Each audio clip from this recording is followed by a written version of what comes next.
Here is a fact that nobody mentions at your 30th birthday party. The decisions you make in the next 10 years will matter more to your financial life than almost anything that comes after. Not your 40s, not your 50s. This decade, right now.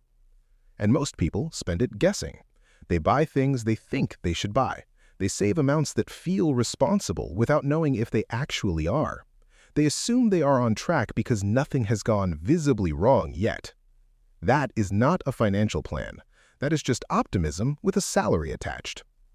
So let us talk about what your 30s are actually supposed to look like financially.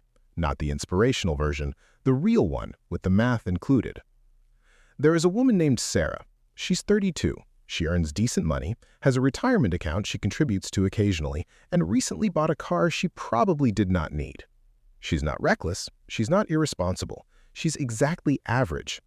And here's the problem with being exactly average in your 30s. Average at 32 means you are already behind. Not behind some arbitrary standards set by personal finance influencers. Behind the compounding curve. Behind the timeline that separates people who retire with options from people who retire with restrictions. The math does not care about your intentions. It only counts the years. This is what your 30s actually are. They're not the decade you get to enjoy after the struggle of your 20s. They're the last decade where time is still genuinely on your side, and most people spend it thinking they have more of it than they do. Let's start with the first checkpoint. Net worth. Not income. Net worth. Most people in their 30s confuse these two things. Income is what comes in. Net worth is what stays. And a surprising number of people with good incomes have almost nothing staying. A general benchmark that financial planners have used for decades suggests that by 30, you should have roughly 1 times your annual salary saved. By 35, twice your salary. By 40, 3 times.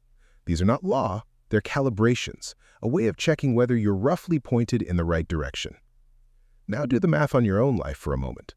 If you earn $70,000 a year and you're 35, the benchmark says $140,000 in saved or invested assets. Not home equity, not what your car is worth. Liquid, invested, growing. Most Americans at 35 have nowhere close to that. The median retirement savings for someone in their mid-30s hovers around $30,000 to $40,000. That's not a crisis yet, but it is a gap. And gaps widen when you're not watching them. The reason this matters so sharply in your 30s is something called the compounding timeline. A dollar invested at 30 is worth roughly 4 times more at 65 than a dollar invested at 45. Not twice as much, 4 times. Every year you delay doesn't just cost you that year, it costs you the years that year was supposed to generate. This is the part nobody explains clearly. Delay is not neutral. Delay is actively expensive. The second checkpoint is debt. Specifically, what kind of debt you are carrying and whether you understand the difference. Not all debt is the same, and your 30s are when this distinction starts to have serious consequences. There is debt that builds, a mortgage on a reasonably priced home in a stable market, student loans that funded a career with real earning power. These are tools, used correctly.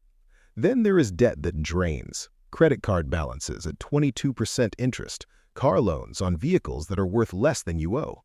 Buy now, pay later arrangements that have fragmented your monthly cash flow into 15 small obligations you have stopped tracking. Here is the uncomfortable math on credit cards specifically. If you carry $10,000 in credit card debt at 20% interest and you make only minimum payments, you'll be paying it off for over 25 years and spend more than $20,000 in interest alone. That is not a hypothetical. That is the standard amortization on a minimum payment schedule. The credit card company is not hiding this. It is in the fine print. It is just written in a font and a format that nobody actually reads. Your 30s are the window for clearing high-interest consumer debt, not because it is morally virtuous to be debt-free, because mathematically, paying off a 22% interest debt is equivalent to getting a guaranteed 22% return on your money. You will never find that return anywhere else without extraordinary risk. The third checkpoint is the one most people skip entirely: insurance and protection. This sounds boring. It is not boring when you need it and do not have it. Your 30s are typically when life gets complicated. Mortgages, children, a partner who depends on your income, a business you have started. For the first time, you are not just managing your own financial life, you are managing a system that other people are inside. Disability insurance is the most under-owned financial product for people in their 30s. The odds of becoming disabled for 90 days or more before you turn 65 are roughly 1 in 4. 1 in 4. The odds of dying during your working years are significantly lower, and yet most people in their 30s have life insurance and no disability coverage, which is roughly the opposite of what the statistics suggest you should prioritize. Term life insurance, if you have dependents, is also dramatically cheaper in your 30s than it will ever be again. A 35-year-old non-smoker can typically get a 20-year, $500,000 term life policy for somewhere between $25 and $40 a month. That number roughly doubles by 45. The longer you wait on this one, the more expensive the math becomes, and that assumes nothing goes wrong with your health in the meantime. The fourth checkpoint is the housing question, and this is where the noise gets loudest. Your 30s are the decade when the pressure to buy a home peaks, from family, from culture, from the persistent mythology that renting is throwing money away. Let us address that phrase directly: throwing money away. When you rent, you pay for housing. When you own, you pay for housing, plus interest, plus property taxes, plus maintenance, plus insurance, plus transaction costs when you eventually sell. The difference is not as clean as the phrase implies. There are absolutely scenarios where buying a home makes financial sense in your 30s. A stable city, a reasonable price-to-rent ratio, a plan to stay for at least 7 to 10 years, equity that builds over time. These are real and legitimate benefits. But there are also scenarios where buying a home in your 30s is the decision that quietly derails everything else. An overpriced market, a purchase that stretches you past 30% of your take-home income, the house that everyone admired at the dinner party but that left you with no financial flexibility for the next 15 years. The question is not whether to buy or rent. The question is whether the numbers on this specific house, in this specific city, at this specific moment in your life actually work. Strip away the emotion, the pride, the social proof, and run the math. The answer is usually less obvious than people expect. Now here is where the stakes change. Everything we have covered so far, the savings rate, the debt, the insurance, the housing decision, these are individual levers. Most people think about them individually. The way they actually work is as a system. And systems have a tendency to either compound your advantages or compound your mistakes. This is what financial advisors call the wealth gap decade. Your 30s are statistically when the gap between people on track and people behind begins to visibly accelerate. In your 20s, everyone is more or less equally broke. In your 40s, the gaps are already set. Your 30s are the transitional decade where the trajectories diverge. People who get this decade right tend to arrive at 40 with real options: emergency funds, retirement accounts that have started doing meaningful work, debt they control rather than debt which controls them, modest but growing equity in an asset or two. They have not necessarily done anything spectacular. They have just avoided the compounding mistakes and made the boring, correct decisions consistently. People who get this decade wrong tend to arrive at 40 with a lifestyle that looks fine from the outside and a balance sheet that tells a different story. Income has grown, but expenses have grown faster. Retirement savings exist, but are years behind schedule. Debt is manageable, but is not shrinking. The gap between where they are and where they need to be is now large enough that catching up requires real sacrifice, not just better habits.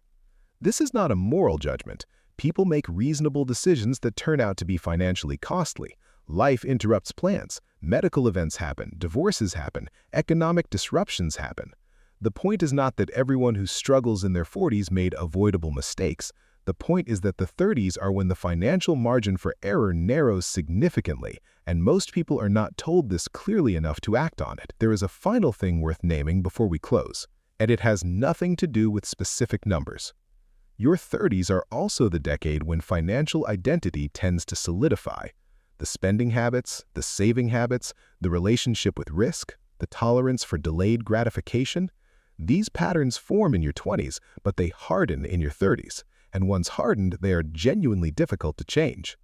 The person who cannot save at 35 does not usually find it easy at 45, not because they lack willpower, because the lifestyle has been built around not saving, and lifestyles create obligations, and obligations create momentum, and momentum in the wrong direction is one of the most powerful forces in personal finance. This is the uncomfortable truth underneath all the checkpoints. The math is learnable, the products are accessible, the knowledge is not the barrier.